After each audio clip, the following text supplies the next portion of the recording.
este siguiente podcast. El día de hoy quiero hablar sobre las personalidades. Sobre todo, entrar en una reflexión sobre si existen personalidades normales o no normales, qué se podría considerar como normal y quién es el que determina esta normalidad a través de hacer, digamos, un análisis de distintos autores que han propuesto tanto teorías de la personalidad específicas, donde desglosan a fondo qué es la personalidad para ellos y cómo se construye, tanto algunos que simplemente aportaron ciertos aspectos. Y el primero de ellos es Freud.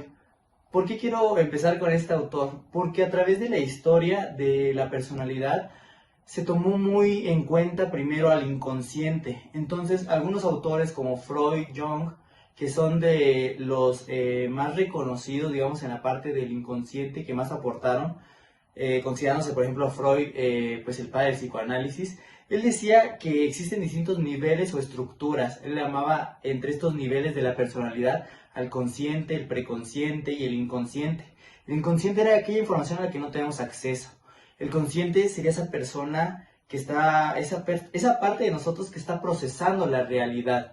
Y el preconsciente es la información que está, digamos, antes de ser consciente, como dice la palabra, y que en algún momento tal vez llega a ser expresada, y de no ser así, entonces se olvida, o al menos en ese momento se olvida, porque a veces las memorias, mediante ciertas terapias, pueden salir a luz, memorias que llevan mucho tiempo olvidadas. Entre otras cosas, él decía que existía el ello, el yo y el superyo. Principalmente el ello era esa parte de nuestra personalidad que estaba como regida por el placer, por aquellas cosas que nosotros, tanto de manera consciente como inconsciente, estamos deseando o anhelando. Y es la parte de nuestra personalidad que se construye a través de estos anhelos que nos definen. El yo sería igual la persona que está procesando la realidad, la parte más consciente de la personalidad de nuestro ser, digamos. Y el super yo tiene que ver con la moralidad, con esa persona que tal vez te imaginas o crees que quieres llegar a ser, o crees que eres ante la sociedad, ante cierto grupo, y eso te hace moldear tu personalidad dependiendo de esa moral, en qué grupo social te encuentres también. Otro de estos autores, Jung, decía que tenemos un inconsciente personal y un inconsciente colectivo.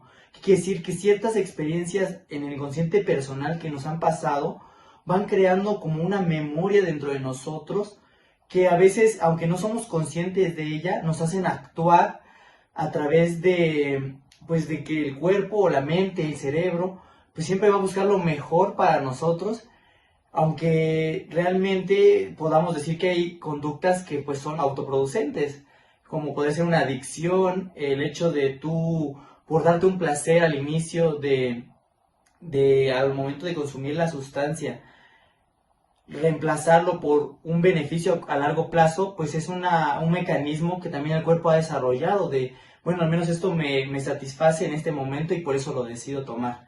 Entonces, en ese inconsciente personal que nos va moldeando, también entra algo que Jung decía que era el inconsciente colectivo. Principalmente menciona los arqueotipos, que tienen que ver con ciertos sueños o ciertos patrones de comportamiento, anhelaciones que la sociedad tiene en general, que pareciera que están en nuestro inconsciente, que a través de la cultura o la familia se han implantado en nosotros, y entonces nosotros tal vez deseamos convertirnos en eso. Puede ser tal vez estudiar o trabajar en la misma cuestión que de alguno de tus padres, o incluso un inconsciente colectivo sería anhelar a ser futbolista porque admiras mucho a Messi, por ejemplo, y hay muchas personas que por el simple hecho de verlo jugar deciden entrenar. Entonces el inconsciente colectivo puede moldearse tanto en cuestiones que han permeado por toda la historia, como por cuestiones del momento. Un tercer autor que habló respecto a la personalidad es Adler.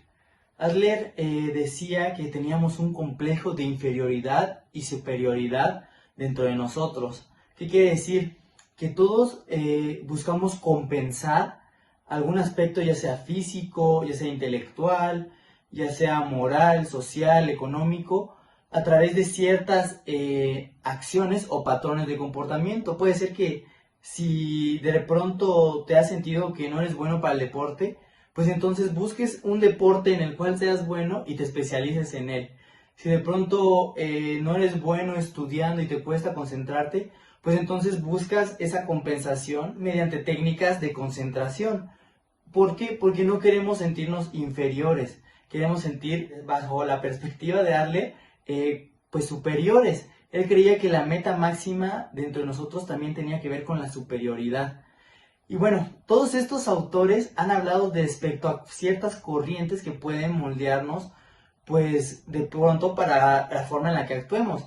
Y cada uno de ellos mencionaba distintas etapas. Freud tenía las etapas psicosexuales, que tienen que ver con la etapa oral, anal, fálica. Y cada una de ellas, según su interpretación, le daba un peso muy grande a la sexualidad. Y era esta sexualidad la cual se podría convertir en un neuroticismo a través de los años, dependiendo en qué etapa digamos, no se dio un proceso adecuado.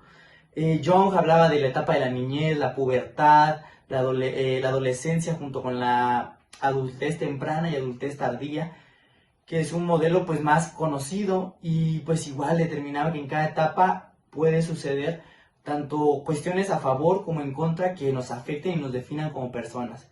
Y por último, Adler decía que influye mucho el orden en que naciste, ya sea si eres el primer hijo, el segundo hijo, el tercer hijo o hijo único. Entonces, bajo esta perspectiva hay muchas formas de evaluar la personalidad. Y es por eso que en el siguiente video, porque no terminé con los autores y no quiero hacerlo muy largo, estaremos hablando sobre otros autores y bueno, enfocarnos más en, al final sí hay tantas formas de medir la personalidad, pero ¿de qué nos sirve todo esto si no es en pro de, pues, del beneficio humano, ¿no? De entendernos más, de ver las cuestiones no solo desde la enfermedad, sino también desde la parte de la sanación, de sentirnos normales o sentirnos bien con la persona que tenemos, siempre y cuando obviamente sea algo funcional, ¿no? Para nuestra vida. Entonces, te invito a que veas el siguiente video y gracias por haberte quedado hasta aquí. Hasta luego.